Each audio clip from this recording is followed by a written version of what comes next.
Chapter 11. Dealing with Distractions. At some time, every meditator encounters distractions during practice, and methods are needed to deal with them. Some elegant stratagems have been devised to get you back on the track more quickly than trying to push your way through by sheer force of will. Concentration and mindfulness go hand in hand. Each one complements the other. If either one is weak, the other will eventually be affected. Bad days are usually characterized by poor concentration. Your mind just keeps floating around. You need some method of re-establishing your concentration, even in the face of mental adversity. Luckily, you have it. In fact, you can take your choice from a traditional array of practical maneuvers. Maneuver 1. Time gauging. This first technique has been covered in an earlier chapter. A distraction has pulled you away from the breath, and you suddenly realize that you've been daydreaming. The trick is to pull all the way out of whatever has captured you, to break its hold on you completely so you can go back to the breath with full attention. You do this by gauging the length of time that you were distracted. This is not a precise calculation. You don't need a precise figure, just a rough estimate. You can figure it in minutes, or by idea significance. Just say to yourself, okay, I have been distracted for about 2 minutes, or since the dog started barking, or since I started thinking about money. When you first start practicing this technique, you will do it by talking to yourself inside your head. Once the habit is well established, you can drop that, and the action becomes wordless and very quick. The whole idea, remember, is to pull out of the distraction and get back to the breath. You pull out of the thought by making it the object of inspection just long enough to glean from it a rough approximation of its duration. The interval itself is not important. Once you are free of the distraction, drop the whole thing and go back to the breath. Do not get hung up in the estimate. Maneuver 2. Deep breaths. When your mind is wild and agitated, you can often re-establish mindfulness with a few quick deep breaths. Pull the air in strongly and let it out the same way. This increases the sensation inside the nostrils and makes it easier to focus. Make a strong act of will and apply some force to your attention. Concentration can be forced into growth, remember, so you will probably find your full attention settling nicely back on the breath. Maneuver 3. Counting. Counting the breaths as they pass is a highly traditional procedure. Some schools of practice teach this activity as their primary tactic. Vipassana uses it as an auxiliary technique for re-establishing mindfulness and for strengthening concentration. As we discussed in Chapter 5, you can count breaths in a number of different ways. Remember to keep your attention on the breath. You will probably notice a change after you have done your counting. The breath slows down, or it becomes very light and refined. This is a physiological signal that concentration has become well established. At this point, the breath is usually so light or so fast and gently that you can't clearly distinguish the inhalation from the exhalation. They seem to blend into each other. You can then count both of them as a single cycle. Continue your counting process, but only up to a count of 5, covering the same 5-breath sequence, then start over. When counting becomes a bother, go on to the next step. Drop the numbers and forget about the concepts of inhalation and exhalation. Just dive right into the pure sensation of breathing. Inhalation blends into exhalation. One breath blends into the next in a never-ending cycle of pure, smooth flow. Maneuver 4. The in-out method. This is an alternative to counting, and it functions in much the manner. Just direct your attention to the breath and mentally tag each cycle with the words inhalation, exhalation or in, out. Continue the process until you no longer need these concepts, and then throw them away. Maneuver 5. Canceling one thought with another. Some thoughts just won't go away. We humans are obsessional beings. It's one of our biggest problems. We tend to lock onto things like sexual fantasies and worries and ambitions. We feed those complexes over the years of time and give them plenty of exercise by playing with them in every spare moment. Then when we sit down to meditate, we order them to go away and leave us alone. It is scarcely surprising that they don't obey. Persistent thoughts like these require a direct approach, a full-scale frontal attack. Buddhist psychology has developed a distinct system of classification. Rather than dividing thoughts into classes like good or bad, Buddhist thinkers prefer to regard them as skillful versus unskillful. An unskillful thought is one connected with greed, hatred, or delusion. These are the thoughts that the mind most easily builds into obsessions. They are unskillful in the sense that they lead you away from the goal of liberation. Skillful thoughts, on the other hand, are those connected with generosity, compassion, and wisdom. They are skillful in the sense that they may be used as specific remedies for unskillful thoughts, and thus can assist you toward liberation. You cannot condition liberation. It is not a state built out of thoughts. Nor can you condition the personal qualities which liberation produces. Thoughts of benevolence can produce a semblance of benevolence, but it's not the real item. It will break down under pressure. Thoughts of compassion produce only superficial compassion. Therefore, these skillful thoughts will not, in themselves, free you from the trap. They are skillful only if applied as antidotes to the poison of unskillful thoughts. Thoughts of generosity can temporarily cancel greed. They kick it under the rug long enough for mindfulness to do its work unhindered. Then, when mindfulness has penetrated to the roots of the ego process, greed evaporates and true generosity arises. This principle can be used on a day-to-day basis in your own meditation. If a particular sort of obsession is troubling you, you can cancel it out by generating its opposite. Here is an example. If you absolutely hate Charlie, and his scowling face keeps popping into your mind, try directing a stream of love and friendliness toward Charlie. You probably will get rid of the immediate mental image. Then you can get on with the job of meditation. Sometimes this tactic alone doesn't work. The obsession is simply too strong. In this case, you've got to weaken its hold on you somewhat before you can successfully balance it out. Here is where guilt, one of man's most misbegotten emotions, finally becomes of some use. Take a good strong look at the emotional response you are trying to get rid of. Actually ponder it. See how it makes you feel. Look at what it is doing to your life, your happiness, your health, and your relationships. Try to see how it makes you appear to others. Look at the way it is hindering your progress toward liberation. The Pali scriptures urge you to do this very thoroughly indeed.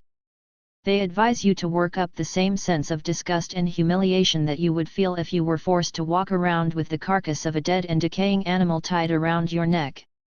Real loathing is what you are after. This step may end the problem all by itself. If it doesn't, then balance out the lingering remainder of the obsession by once again generating its opposite emotion. Thoughts of greed cover everything connected with desire, from outright avarice for material gain, all the way down to a subtle need to be respected as a moral person. Thoughts of hatred run the gamut from petty peevishness to murderous rage. Delusion covers everything from daydreaming through actual hallucinations. Generosity cancels greed. Benevolence and compassion cancel hatred. You can find a specific antidote for any troubling thought if you just think about it a while. Maneuver 6. Recalling your purpose. There are times when things pop into your mind, apparently at random. Words, phrases, or whole sentences jump up out of the unconscious for no discernible reason. Objects appear. Pictures flash on and off. This is an unsettling experience. Your mind feels like a flag flapping in a stiff wind. It washes back and forth like waves in the ocean. At times like this, it is often enough just to remember why you are there. You can say to yourself, I'm not sitting here just to waste my time with these thoughts. I'm here to focus my mind on the breath, which is universal and common to all living beings.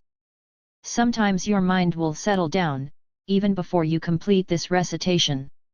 Other times you may have to repeat it several times before you refocus on the breath. These techniques can be used singly, or in combinations.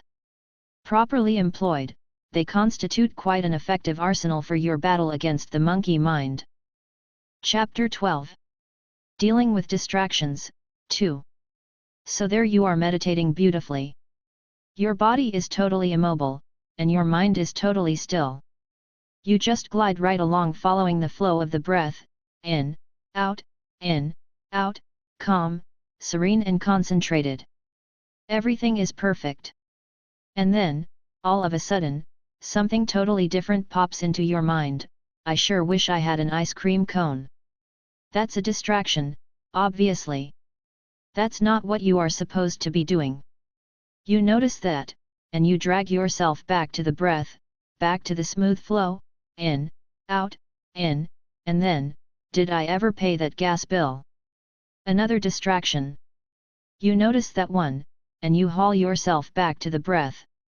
In, out, in. That new science fiction movie is out. Maybe I can go see it Tuesday night. No, not Tuesday, got too much to do on Wednesday. Thursday's better. Another distraction.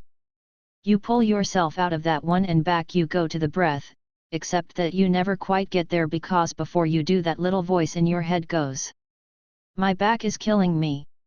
And on it goes, distraction after distraction, seemingly without end. What a bother! But this is what it is all about. These distractions are actually the whole point. The key is to learn to deal with these things. Learning to notice them without being trapped in them. That's what we are here for. The mental wandering is unpleasant, to be sure. But it is the normal mode of operation of your mind. Don't think of it as the enemy. It is just the simple reality. And if you want to change something, the first thing you have to do is see it the way it is. When you first sit down to concentrate on the breath, you will be struck by how incredibly busy the mind actually is. It jumps and gibbers. It veers and bucks. It chases itself around in constant circles. It chatters. It thinks. It fantasizes and daydreams. Don't be upset about that. It's natural. When your mind wanders from the subject of meditation, just observe the distraction mindfully. When we speak of a distraction in insight meditation, we are speaking of any preoccupation that pulls the attention off the breath. This brings up a new, major rule for your meditation: when any mental state arises strongly enough to distract you from the object of meditation, switch your attention to the distraction briefly. Make the distraction a temporary object of meditation. Please note the word temporary. It's quite important. We are not advising that you switch horses in midstream. We do not expect you to adopt a whole new object of meditation every 3 seconds. The breath will always remain your primary focus. You switch your attention to the distraction only long enough to notice certain specific things about it. What is it? How strong is it? And, how long does it last? As soon as you have wordlessly answered these questions, you are through with your examination of that distraction, and you return your attention to the breath. Here again, please note the operant term, wordlessly. These questions are not an invitation to more mental chatter. That would be moving you in the wrong direction, toward more thinking. We want you to move away from thinking, back to a direct, wordless, and non-conceptual experience of the breath. These questions are designed to free you from the distraction and give your insight into its nature, not to get you more thoroughly stuck in it. They will tune you into what is distracting you and help you get rid of it, all in one step. Here is the problem: when a distraction, or any mental state, arises in the mind, it blossoms forth first in the unconscious. Only a moment later does it rise to the conscious mind. That split-second difference is quite important, because it is time enough for grasping to occur. Grasping occurs almost instantaneously, and it takes place first in the unconscious. Thus, by the time the grasping rises to the level of conscious recognition, we have already begun to lock onto it. It is quite natural for us to simply continue that process, getting more and more tightly stuck in the distraction as we continue to view it. We are, by this time, quite definitely thinking the thought, rather than just viewing it with bare attention. The whole sequence takes place in a flash. This presents us with a problem. By the time we become consciously aware of a distraction, we are already, in a sense, stuck in it. Our 3 questions are a clever remedy for this particular malady. In order to answer these questions, we must ascertain the quality of the distraction. To do that, we must divorce ourselves from it, take a mental step back from it, disengage from it, and view it objectively. We must stop thinking the thought or feeling the feeling in order to view it as an object of inspection. This very process is an exercise in mindfulness, uninvolved, detached awareness. The hold of the distraction is thus broken, and mindfulness is back in control. At this point, mindfulness makes a smooth transition back to its primary focus and we return to the breath. When you first begin to practice this technique, you will probably have to do it with words. You will ask your questions in words, and get answers in words. It won't be long, however, before you can dispense with the formality of words altogether. Once the mental habits are in place, you simply note the distraction, note the qualities of the distraction, and return to the breath. It's a totally non-conceptual process, and it's very quick. The distraction itself can be anything, a sound, a sensation, an emotion, a fantasy, anything at all. Whatever it is, don't try to repress it. Don't try to force it out of your mind. There's no need for that. Just observe it mindfully with bare attention. Examine the distraction wordlessly and it will pass away by itself. You will find your attention drifting effortlessly back to the breath. And do not condemn yourself for having being distracted. Distractions are natural. They come and they go. Despite this piece of sage counsel, you're going to find yourself condemning anyway. That's natural too. Just observe the process of condemnation as another distraction, and then return to the breath. Watch the sequence of events, breathing. Breathing. Distracting thought arises. Frustration arising over the distracting thought. You condemn yourself for being distracted. You notice the self-condemnation. You return to the breathing. Breathing. Breathing. It's really a very natural, smooth-flowing cycle, if you do it correctly. The trick, of course, is patience. If you can learn to observe these distractions without getting involved, it's all very easy. You just glide through the distractions and your attention returns to the breath quite easily. Of course, the very same distraction may pop up a moment later. If it does, just observe that mindfully. If you are dealing with an old, established thought pattern, this can go on happening for quite a while, sometimes years. Don't get upset. This too is natural. Just observe the distraction and return to the breath. Don't fight with these distracting thoughts. Don't strain or struggle. It's a waste. Every bit of energy that you apply to that resistance goes into the thought complex and makes it all the stronger. So don't try to force such thoughts out of your mind. It's a battle you can never win. Just observe the distraction mindfully and, it will eventually go away. It's very strange, but the barer attention you pay to such disturbances, the weaker they get. Observe them long enough, and often enough, with bare attention, and they fade away forever. Fight with them and they gain in strength. Watch them with detachment and they wither. Mindfulness is a function that disarms distractions, in the same way that a munitions expert might defuse a bomb. Weak distractions are disarmed by a single glance. Shine the light of awareness on them and they evaporate instantly, never to return. Deep-seated, habitual thought patterns require constant mindfulness repeatedly applied over whatever time period it takes to break their hold. Distractions are really paper tigers. They have no power of their own.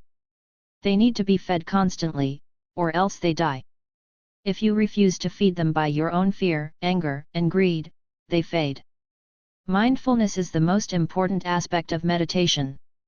It is the primary thing that you are trying to cultivate. So there is really no need at all to struggle against distractions. The crucial thing is to be mindful of what is occurring, not to control what is occurring. Remember, concentration is a tool. It is secondary to bare attention. From the point of view of mindfulness, there is really no such thing as a distraction. Whatever arises in the mind is viewed as just one more opportunity to cultivate mindfulness. Breath, remember, is an arbitrary focus, and it is used as our primary object of attention. Distractions are used as secondary objects of attention. They are certainly as much a part of reality as breath. It actually makes rather little difference what the object of mindfulness is. You can be mindful of the breath, or you can be mindful of the distraction. You can be mindful of the fact that your mind is still, and your concentration is strong, or you can be mindful of the fact that your concentration is in ribbons and your mind is in an absolute shamble. It's all mindfulness. Just maintain that mindfulness and concentration eventually will follow. The purpose of meditation is not to concentrate on the breath, without interruption, forever. That by itself would be a useless goal. The purpose of meditation is not to achieve a perfectly still and serene mind. Although a lovely state, it doesn't lead to liberation by itself. The purpose of meditation is to achieve uninterrupted mindfulness. Mindfulness, and only mindfulness, produces enlightenment. Distractions come in all sizes, shapes and flavors. Buddhist philosophy has organized them into categories. One of them is the category of hindrances. They are called hindrances because they block your development of both components of mediation, mindfulness, and concentration. A bit of caution on this term: the word hindrances carries a negative connotation, and indeed these are states of mind we want to eradicate. That does not mean, however, that they are to be repressed, avoided, or condemned. Let's use greed as an example. We wish to avoid prolonging any state of greed that arises, because a continuation of that state leads to bondage and sorrow. That does not mean we try to toss the thought out of the mind when it appears. We simply refuse to encourage it to stay. We let it come, and we let it go. When greed is first observed with bare attention, no value judgments are made. We simply stand back and watch it arise. The whole dynamic of greed from start to finish is simply observed in this way. We don't help it, or hinder it, or interfere with it in the slightest. It stays as long as it stays. And we learn as much about it as we can while it is there. We watch what greed does. We watch how it troubles us, and how it burdens others. We notice how it keeps us perpetually unsatisfied, forever in a state of unfulfilled longing. From this first-hand experience, we ascertain at a gut level that greed is an unskillful way to run your life. There is nothing theoretical about this realization. All of the hindrances are dealt with in the same way, and we will look at them here one by one. Desire: let us suppose you have been distracted by some nice experience in meditation. It could be pleasant fantasy or a thought of pride. It might be a feeling of self-esteem. It might be a thought of love or even the physical sensation of bliss that comes with the meditation experience itself. Whatever it is, what follows is the state of desire. Desire to obtain whatever you have been thinking about or desire to prolong the experience you are having. No matter what its nature, you should handle desire in the following manner. Notice the thought or sensation as it arises. Notice the mental state of desire which accompanies it as a separate thing. Notice the exact extent or degree of that desire. Then notice how long it lasts and when it finally disappears. When you have done that, return your attention to breathing. Aversion: suppose that you have been distracted by some negative experience. It could be something you fear or some nagging worry. It might be guilt or depression or pain. Whatever the actual substance of the thought or sensation, you find yourself rejecting or repressing. Trying to avoid it, resist it, or deny it. The handling here is essentially the same. Watch the arising of the thought or sensation. Notice the state of rejection that comes with it. Gauge the extent or degree of that rejection. See how long it lasts and when it fades away. Then return your attention to your breath. Lethargy: lethargy comes in various grades and intensities, ranging from slight drowsiness to total torpor. We are talking about a mental state here, not a physical one. Sleepiness or physical fatigue is something quite different and, in the Buddhist system of classification, it would be categorized as a physical feeling. Mental lethargy is closely related to aversion in that it is one of the mind's clever little ways of avoiding those issues it finds unpleasant. Lethargy is a sort of turn-off of the mental apparatus, a dulling of sensory and cognitive acuity. It is an enforced stupidity pretending to be sleep. This can be a tough one to deal with, because its presence is directly contrary to the employment of mindfulness. Lethargy is nearly the reverse of mindfulness. Nevertheless, mindfulness is the cure for this hindrance, too, and the handling is the same. Note the state of drowsiness when it arises, and note its extent or degree. Note when it arises, how long it lasts, and when it passes away. The only thing special here is the importance of catching the phenomenon early. You have got to get it right at its conception and apply liberal doses of pure awareness right away. If you let it get a start, its growth probably will outpace your mindfulness power. When lethargy wins, the result is the sinking mind and/or sleep. Agitation, states of restlessness and worry are expressions of mental agitation. Your mind keeps darting around, refusing to settle on any one thing. You may keep running over and over the same issues. But even here an unsettled feeling is the predominant component. The mind refuses to settle anywhere. It jumps around constantly. The cure for this condition is the same basic sequence. Restlessness imparts a certain feeling to consciousness. You might call it a flavor or texture. Whatever you call it, that unsettled feeling is there as a definable characteristic. Look for it. Once you have spotted it, note how much of it is present. Note when it arises. Watch how long it lasts, and see when it fades away. Then return your attention to the breath. Doubt has its own distinct feeling in consciousness. The Pali texts describe it very nicely. It's the feeling of a man stumbling through a desert and arriving at an unmarked crossroad. Which road should he take? There is no way to tell. So he just stands there vacillating. One of the common forms this takes in meditation is an inner dialogue something like this: what am I doing just sitting like this? Am I really getting anything out of this at all? Oh! Sure I am. This is good for me. The book said so. No, that is crazy. This is a waste of time. No, I won't give up. I said I was going to do this, and I am going to do it.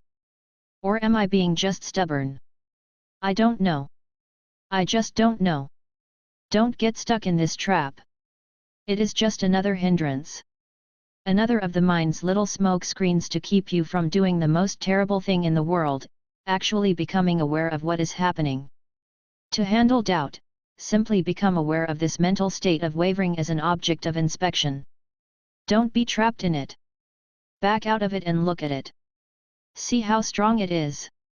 See when it comes and how long it lasts. Then watch it fade away, and go back to the breathing. This is the general pattern you will use on any distraction that arises. By distraction, remember we mean any mental state that arises to impede your meditation. Some of these are quite subtle. It is useful to list some of the possibilities.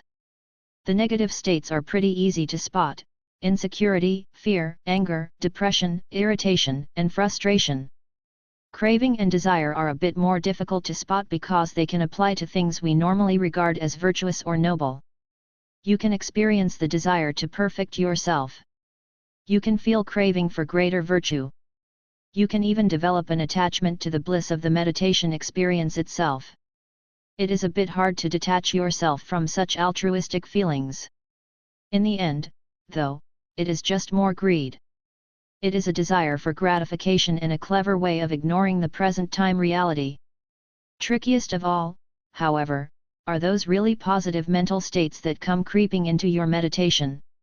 Happiness, peace, inner contentment, sympathy, and compassion for all beings everywhere. These mental states are so sweet and so benevolent that you can scarcely bear to pry yourself loose from them.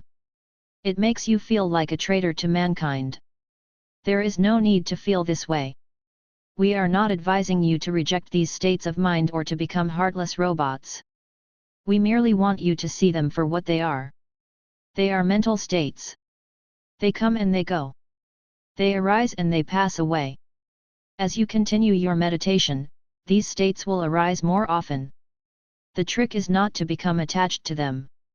Just see each one as it comes up. See what it is, how strong it is and how long it lasts. Then watch it drift away. It is all just more of the passing show of your own mental universe. Just as breathing comes in stages, so do the mental states. Every breath has a beginning, a middle, and an end. Every mental state has a birth, a growth, and a decay. You should strive to see these stages clearly. This is no easy thing to do, however. As we have already noted, every thought and sensation begins first in the unconscious region of the mind and only later rises to consciousness. We generally become aware of such things only after they have arisen in the conscious realm and stayed there for some time. Indeed, we usually become aware of distractions only when they have released their hold on us and are already on their way out. It is at this point that we are struck with the sudden realization that we have been somewhere, daydreaming, fantasizing, or whatever. Quite obviously, this is far too late in the chain of events. We may call this phenomenon catching the lion by his tail, and it is an unskillful thing to do. Like confronting a dangerous beast, we must approach mental states head-on. Patiently, we will learn to recognize them as they arise from progressively deeper levels of our conscious mind. Since mental states arise first in the unconscious, to catch the arising of the mental state, you've got to extend your awareness down into this unconscious area. That is difficult, because you can't see what is going on down there, at least not in the same way you see a conscious thought. But you can learn to get a vague sense of movement and to operate by a sort of mental sense of touch. This comes with practice, and the ability is another of the effects of the deep calm of concentration. Concentration slows down the arising of these mental states and gives you time to feel each one arising out of the unconscious even before you see it in consciousness. Concentration helps you to extend your awareness down into that boiling darkness where thought and sensation begin. As your concentration deepens, you gain the ability to see thoughts and sensations arising slowly, like separate bubbles, each distinct and with spaces between them. They bubble up in slow motion out of the unconscious. They stay a while in the conscious mind and then they drift away. The application of awareness to mental states is a precision operation. This is particularly true of feelings or sensations. It is very easy to overreach the sensation. That is, to add something to it above and beyond what is really there. It is equally easy to fall short of sensation, to get part of it but not all. The ideal that you are striving for is to experience each mental state fully, exactly the way it is, adding nothing to it and not missing any part of it. Let us use pain in the leg as an example. What is actually there is a pure flowing sensation. It changes constantly, never the same from one moment to the next. It moves from one location to another, and its intensity surges up and down. Pain is not a thing. It is an event. There should be no concepts tacked onto it and none associated with it. A pure unobstructed awareness of this event will experience it simply as a flowing pattern of energy and nothing more. No thought and no rejection. Just energy. Early on in our practice of meditation, we need to rethink our underlying assumptions regarding conceptualization. For most of us, we have earned high marks in school and in life for our ability to manipulate mental phenomena concepts logically. Our careers, much of our success in everyday life, our happy relationships, we view as largely the result of our successful manipulation of concepts. In developing mindfulness, however, we temporarily suspend the conceptualization process and focus on the pure nature of mental phenomena. During meditation we are seeking to experience the mind at the pre-concept level. But the human mind conceptualizes such occurrences as pain. You find yourself thinking of it as the pain. That is a concept. It is a label, something added to the sensation itself. You find yourself building a mental image, a picture of the pain, seeing it as a shape. You may see a diagram of the leg with the pain outlined in some lovely color. This is very creative and terribly entertaining, but not what we want. Those are concepts tacked onto the living reality. Most likely, you will probably find yourself thinking, I have a pain in my leg. I is a concept. It is something extra added to the pure experience. When you introduce I into the process, you are building a conceptual gap between the reality and the awareness viewing that reality. Thoughts such as me, my or mine have no place in direct awareness. They are extraneous addenda, and insidious ones at that. When you bring me into the picture, you are identifying with the pain. That simply adds emphasis to it. If you leave I out of the operation, pain is not painful. It is just a pure surging energy flow. It can even be beautiful. If you find I insinuating itself in your experience of pain or indeed any other sensation, then just observe that mindfully. Pay bare attention to the phenomenon of personal identification with the pain. The general idea, however, is almost too simple. You want to really see each sensation, whether it is pain, bliss, or boredom. You want to experience that thing fully in its natural and unadulterated form. There is only one way to do this. Your timing has to be precise. Your awareness of each sensation must coordinate exactly with the arising of that sensation. If you catch it just a bit too late, you miss the beginning. You won't get all of it. If you hang on to any sensation past the time when it has memory, the thing itself is gone, and by holding on to that memory, you miss the arising of the next sensation. It is a very delicate operation. You've got to cruise along right here in present time, picking things up and letting things drop with no delays whatsoever. It takes a very light touch. Your relation to sensation should never be one of past or future but always of the simple and immediate now. The human mind seeks to conceptualize phenomena, and it has developed a host of clever ways to do so. Every simple sensation will trigger a burst of conceptual thinking if you give the mind its way. Let's us take hearing, for example. You are sitting in meditation and somebody in the next room drops a dish. The sounds strike your ear.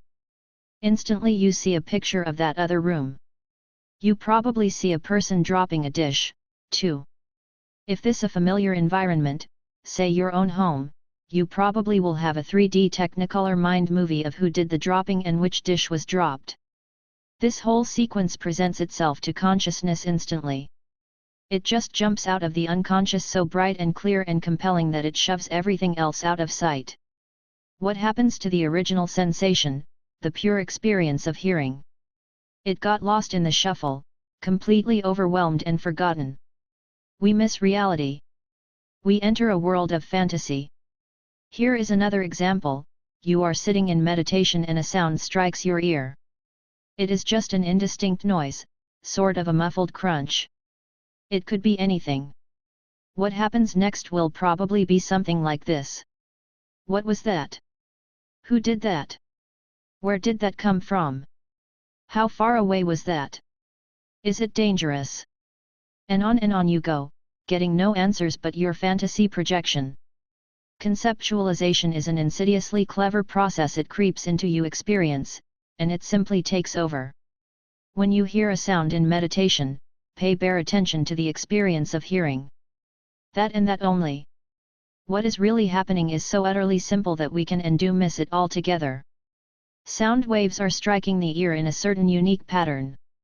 Those waves are being translated into electrical impulses within the brain, and those impulses present a sound pattern to consciousness. That is all. No pictures. No mind movies. No concepts. No interior dialogues about the question. Just noise. Reality is elegantly simple and unadorned. When you hear a sound, be mindful of the process of hearing. Everything else is just added chatter. Drop it. The same rule applies to every sensation, every emotion, every experience you may have. Look closely at your own experience. Dig down through the layers of mental bric-a-brac and see what is really there. You will be amazed how simple it is, and how beautiful. There are times when a number of sensations may arise at once. You might have a thought of fear, a squeezing in the stomach and an aching back and an itch on your left earlobe, all at the same time. Don't sit there in a quandary. Don't keep switching back and forth or wondering what to pick. One of them will be strongest. Just open yourself up and the most insistent of these phenomena will intrude itself and demand your attention. So give it some attention just long enough to see it fade away. Then return to your breathing. If another one intrudes itself, let it in. When it is done, return to the breathing. This process can be carried too far, however. Don't sit there looking for things to be mindful of. Keep your mindfulness on the breath until something else steps in and pulls your attention away. When you feel that happening, don't fight it. Let your attention flow naturally over to the distraction, and keep it there until the distraction evaporates. Then return to breathing. Don't seek out other physical or mental phenomena. Just return to breathing. Let them come to you. There will be times when you drift off, of course. Even after long practice you find yourself suddenly waking up, realizing you have been off the track for some while. Don't get discouraged. Realize that you have been off the track for such and such a length of time and go back to the breath. There is no need for any negative reaction at all. The very act of realizing that you have been off the track is an active awareness. It is an exercise of pure mindfulness all by itself. Mindfulness grows by the exercise of mindfulness. It is like exercising a muscle. Every time you work it, you pump it up just a little. You make it a little stronger. The very fact that you have felt that wake-up sensation means that you have just improved your mindfulness power. That means you win. Move back to the breathing without regret. However, the regret is a conditioned reflex and it may come along anyway, another mental habit. If you find yourself getting frustrated, feeling discouraged, or condemning yourself, just observe that with bare attention. It is just another distraction.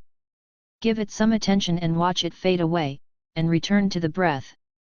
The rules we have just reviewed can and should be applied thoroughly to all of your mental states. You are going to find this an utterly ruthless injunction. It is the toughest job that you will ever undertake. You will find yourself relatively willing to apply this technique to certain parts of your experience, and you will find yourself totally unwilling to use it on the other parts. Meditation is a bit like mental acid. It eats away slowly at whatever you put it on. We humans are very odd beings. We like the taste of certain poisons and we stubbornly continue to eat them even while they are killing us. Thoughts to which we are attached are poison. You will find yourself quite eager to dig some thoughts out by the roots while you jealously guard and cherish certain others. That is the human condition. Vipassana meditation is not a game. Clear awareness is more than a pleasurable pastime. It is a road up and out of the quagmire in which we are all stuck, the swamp of our own desires and aversions. It is relatively easy to apply awareness to the nastier aspects of your existence. Once you have seen fear and depression evaporate in the hot, intense beacon of awareness, you want to repeat the process. Those are the unpleasant mental states. They hurt. You want to get rid of those things because they bother you. It is a good deal harder to apply that same process to mental states which you cherish, like patriotism, or parental protectiveness or true love. But it is just as necessary. Positive attachments hold you in the mud just as assuredly as negative attachments. You may rise above the mud far enough to breathe a bit more easily if you practice Vipassana meditation with diligence. Vipassana meditation is the road to Nibbana. And from the reports of those who have toiled their way to that lofty goal, it is well worth every effort involved.